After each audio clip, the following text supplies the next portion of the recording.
Hello दोस्तों, मैं हूं आपकी दोस्त वंदना और मेरे इस यूट्यूब चैनल लीगल चॉइस में आप सबका स्वागत है। दोस्तों, आज मैं आपके सामने एक ऐसी शख्सियत के बारे में बात करने जा रही हूं जिन्होंने अपने काम से सिर्फ हिंदुस्तान में ही नहीं बल्कि पूरी दुनिया में लोगों के दिलों में अपनी जगह बनाई, और सिर्फ जगह ही नहीं बनाई बल्कि उनके दिलों पर राज किया। जी हाँ, आज मैं बात करने वाली हूँ सिद्धू मूसेवाला के बारे में। जहाँ सिद्धू को दुनिया भर से इतना प्यार मिला, वहीं उनके जाने के बाद उनके फैंस, उनके चाहने वाले उनको भूल नहीं पा रहे हैं।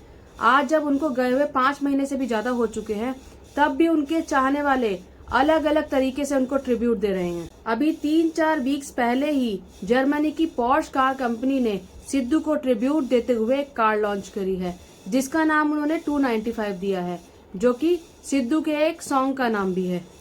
इस गाड़ी के फ्रंट पर उन्होंने दिल दानी माड़ा शब्दों का प्रयोग किया है, जो कि सिद्धू ने अपने सॉन्ग लेजेंड में यूज किए थे, और यही शब्द उन्होंने सिद्धू को डेडिकेट किए हैं।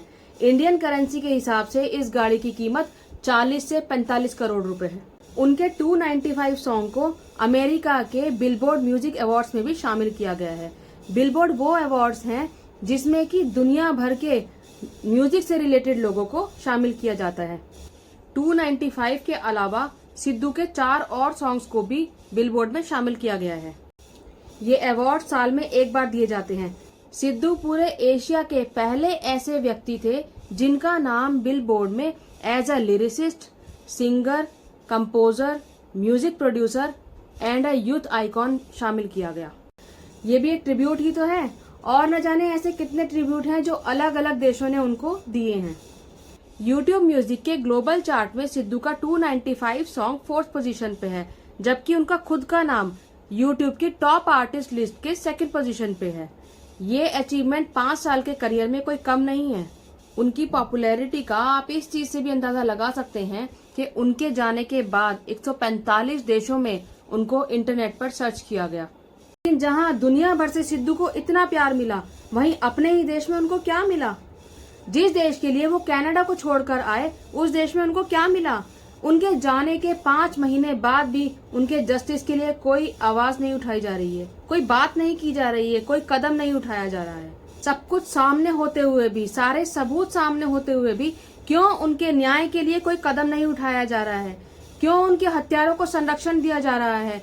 क्यों उनको सुरक्षित रखा जा रहा है? वो इंसान जो बच्चे बच्चे के दिल पे राज करता है, अगर उसको न्याय नहीं मिलेगा तो किसको न्याय मिलेगा? आज हमारा सिस्टम इतना सड़ चुका है, इतना करप्ट हो चुका है कि हमारी सरकारें सिर्फ हत्यारों को सपोर्ट करती है, सिर्फ उनको ही संरक्षण देती है। Justice delayed is justice denied, ये कहावत तो सुनी होगी आपने।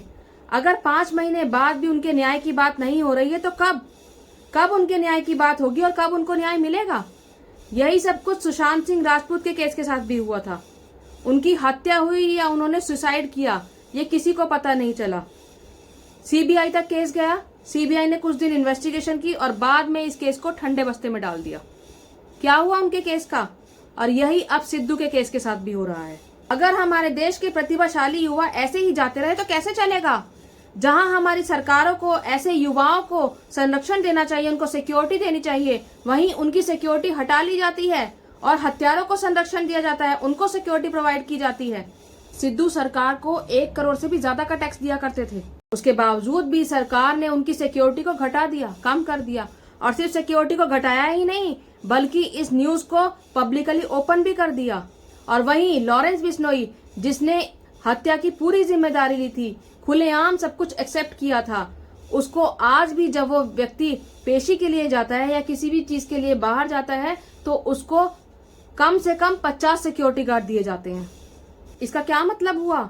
इसका तो यही मतलब हुआ ना कि सरकारें खुलेआम हत्यारों को पाल रही है, उनको संरक्षण दे रही है। अगर सरकारें ही ऐसी होंगी तो क्या होगा हमारे देश का भविष्य?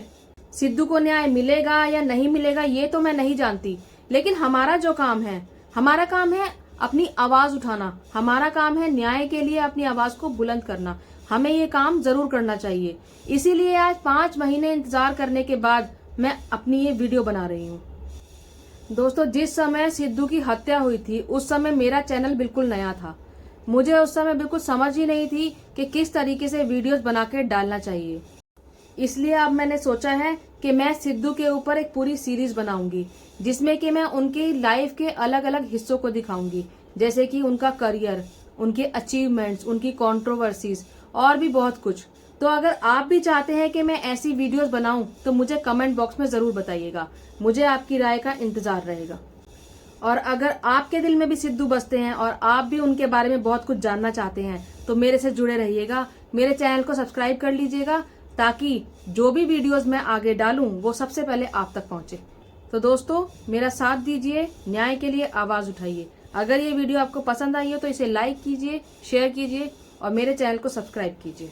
धन्यवाद।